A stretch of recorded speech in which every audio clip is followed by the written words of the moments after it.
Alors, du coup, Brigitte Lecordier, bonjour. Bonjour. Moi j'aimerais commencer déjà par une question peut-être un peu simple, mais c'est vrai qui est intéressant, je pense. C'est qu'on voit que tu as une grosse expérience de doublage. Tu as la télévision, tu as eu un peu les jeux vidéo.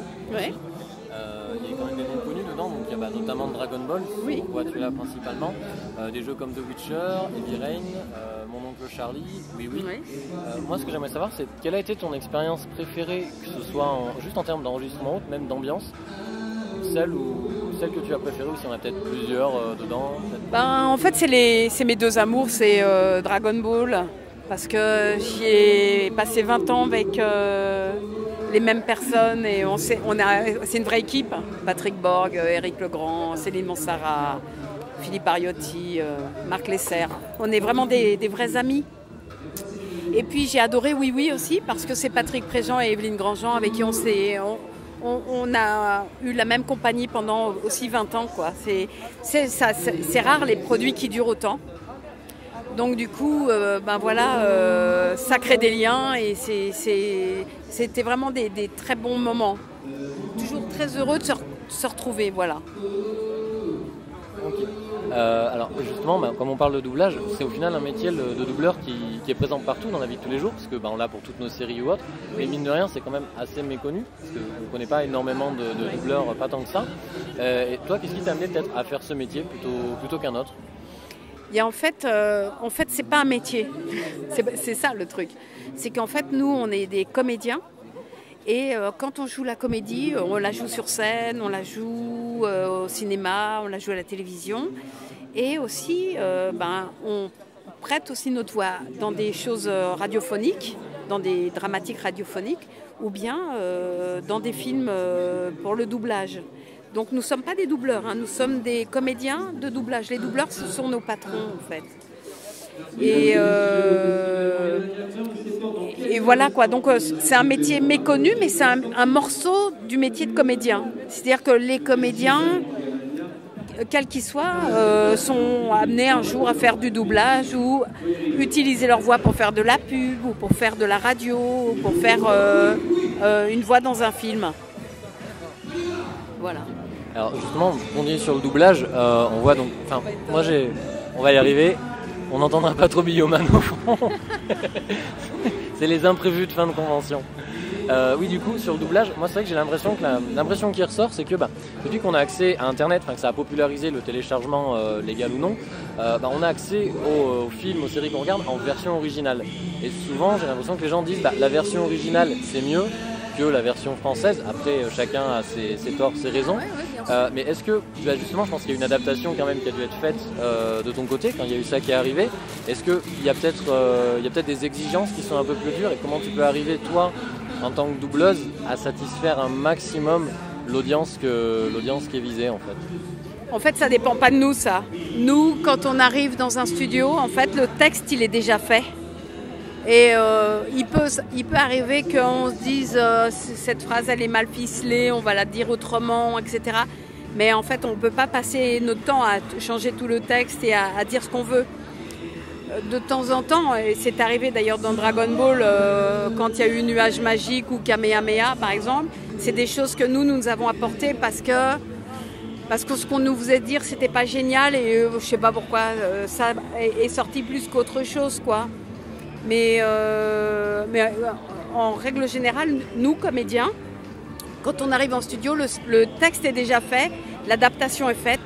Elle a souvent été validée soit par la télévision, la chaîne sur laquelle on passe, soit par le distributeur. C'est-à-dire que si on travaille pour le cinéma, les distributeurs veulent que les textes soient ficelés de la façon dont eux le voient, quoi. Parce qu'une adaptation, ça peut être très, très large, quoi. Et nous n'avons pas notre mot à dire là-dedans, sauf si on était des stars, mais nous ne sommes pas des stars. Alors, je ne sais même pas, d'ailleurs, je ne sais même pas si les stars pourraient dire je préfère dire ce mot plutôt que tel autre, cette phrase plutôt que telle autre, je ne sais pas. Alors justement, quand tu parles un petit peu d'adaptation, tu parles par exemple du nuage magique, du Kamehameha, il peut arriver, notamment là, sur l'animation japonaise, que la traduction des fois puisse fausser les termes de manière plus ou moins, ça rend les choses plus ou moins précises. Ça après c'est les aléas de la traduction. Et justement, vous êtes déjà retrouvé dans un cas où par exemple toi tu pourrais connaître le manga, l'animé d'origine, savoir quel est le mot employé dans la traduction française, on va dire du manga, du papier, et te retrouver avec un mot complètement différent dans le texte. Oui, c'est arrivé pour le Kamehameha où il fallait que je dise vague déferlante et je trouvais que, mais c'est par hasard, hein. Je trouvais que le cri de ma collègue Masako Nozawa japonaise, qui était Kamehameha, était bien plus intéressant que vague déferlante. C'était plus fort physiquement et voilà. Et du coup, on a gardé ça, mais par hasard, parce qu'on ne connaissait pas le manga. Il faut vous dire que nous, on est arrivés, c'était les années 80. Les mangas, c'était absolument pas connu. Le manga était connu dans les années 90. Donc, on ne pouvait pas connaître ce qui se passait avant. On ne connaissait pas ce dessin animé. On ne connaissait pas les livres. Après, lorsque aujourd'hui on fait des dessins animés, on a plus de vision de ce qu'on pourrait, mais on ne nous demande pas notre avis à nous comédiens, jamais. Jamais.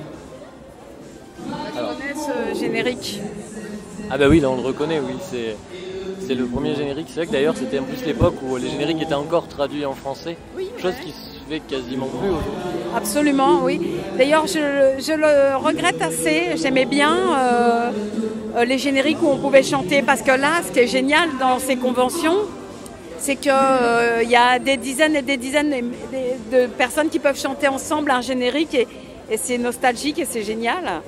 Aujourd'hui, je ne suis pas sûre qu'il y ait beaucoup de dessins animés avec des génériques qu'on peut chanter, qu'on peut reprendre. Il y avait des belles voix, hein. Il y avait Claude Lombard, il y avait des gens comme ça, Ariane, qui chantaient les génériques. C'était super sympa. Hein. Dorothée aussi. Dorothée, ouais. Et je ne sais pas pourquoi c'est plus chanté. Peut-être pour des raisons de droit ou je ne sais pas. Peut-être l'histoire, comme on disait tout à l'heure, que les gens au final peut-être préfèrent, ont tendance à plus s'orienter vers des versions originales, oui, au détriment d'une traduction qui au final n'est pas forcément... Enfin, si c'était mauvais, c'est qu'il y aurait eu un souci, je pense. Oui, c'est ça. Alors après, il y a deux écoles. Hein. Je comprends qu'on préfère l'original. Nous, après, on a fait du mieux qu'on a pu, avec ce qu'on avait de connaissances du manga à l'époque. C'est-à-dire aucune. Et puis, il faut vous dire que dans les années 80-90, quand on recevait des mangas, moi j'en ai fait diriger beaucoup. Vas-y Julie, J'aime la gym et Théo la batte de la victoire et tout ça, des Miyazaki. Hein, oui, c'était génial. J'ai fait les premiers Miyazaki avant qu'ils soient rachetés par Disney. Et Conan le fils du futur que j'interprétais. Eh bien, souvent ces dessins animés-là nous arrivaient par Berlusconi, par la 5. Et du coup, c'était des vagues traductions italiennes qui nous arrivaient ici. Et des mauvaises traductions du japonais en italien, donc, ou en anglais. Et donc, nous, on traduisait non pas le japonais, mais l'italien ou l'anglais qu'on avait. Donc, c'était déjà une traduction de traduction. Donc, je me souviens sur Vas-y Julie, c'est mon mari qui avait adapté. Et carrément, les Italiens disaient 3 ou 4 fois de suite la même phrase, exactement la même. Donc, du coup, je lui ai dit, écoute, on ne va pas faire pareil. Donc, raconte une histoire, quoi. Et il a fait parler les personnages. Et je trouve que c'est vachement rigolo, Vas-y Julie, quand on le regarde en français, parce que y a des personnages qui ne parlaient pas en japonais, mais ça, on ne le savait pas, puisqu'on avait la traduction italienne qu'on a fait parler. Les petits robots, où je faisais Flappy ou Floppy, je ne sais plus, qui se sont mis à parler, tout ça. Mais par hasard, parce qu'on s'est débrouillé avec ce qu'on avait et le peu de connaissances qu'on avait. Okay. On va terminer par contre bientôt l'interview. En plus, on a la conférence qui va pas tarder à fermer. On va pas se faire enfermer à l'intérieur. Ce serait cool, mais bon. De toute façon, je fais une conférence demain si vous avez envie. Je pense qu'on repassera effectivement demain. Moi, j'aurais juste du coup une petite question parce qu'on parlait du coup tout à l'heure un peu de Allô, c'est Ninou. Oui. Alors, je pense que les gens qui vont aller sur la chaîne connaissent pas forcément parce que c'est pas un public très jeune. Parce que moi, j'aimerais juste. Canal+. Voilà, est-ce que tu pourrais juste en parler un petit peu, parler rapidement du projet pour ceux qui connaissent pas et qui pourraient avoir envie de jeter un œil ou de faire découvrir du coup. Bien sûr. Allô, c'est Ninou, c'est des canulars téléphoniques que j'ai fait avec la voix que vous aimez bien de un peu Son Gohan, peut-être un peu plus petit. Ninou, il a 4 ans et demi, il appelle des gens et puis les gens l'aident et les gens sont géniaux.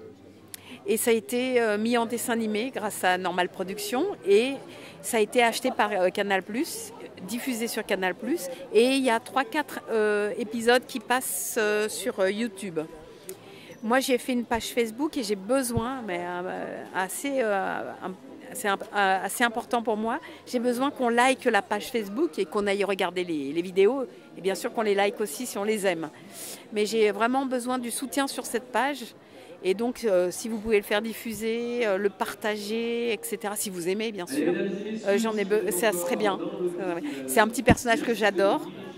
Et son univers est marrant, quoi. Et je trouve que ça révèle les gens. Souvent, les canulars téléphoniques, on rit aux dépens des gens. Et là, je trouve qu'on rit avec les gens. Et c'est tout à fait ce que je voulais. Voilà, j'en suis fière. Bon voilà, vous, pour ceux qui regardent la vidéo, voilà, sachez-le, on mettra le lien dans la description. Et puis on vous redirigera, il y aura quelques extraits d'épisodes du coup qui seront utilisés. Merci en tout cas à toi, Brigitte Lecordier. C'était un plaisir. Et puis on peut... À une prochaine fois. Voilà. On peut couper l'interview. Oui. Allô, c'est Ninou. T'es la radio? Oui. Je t'appelle parce que je voudrais chanter une chanson. Oui, mais il faut que tu fasses un disque avant. Et comment tu fais? Tu vas dans un studio d'enregistrement et puis tu écris ta chanson. Bon, moi alors, je sais écrire plein de chansons.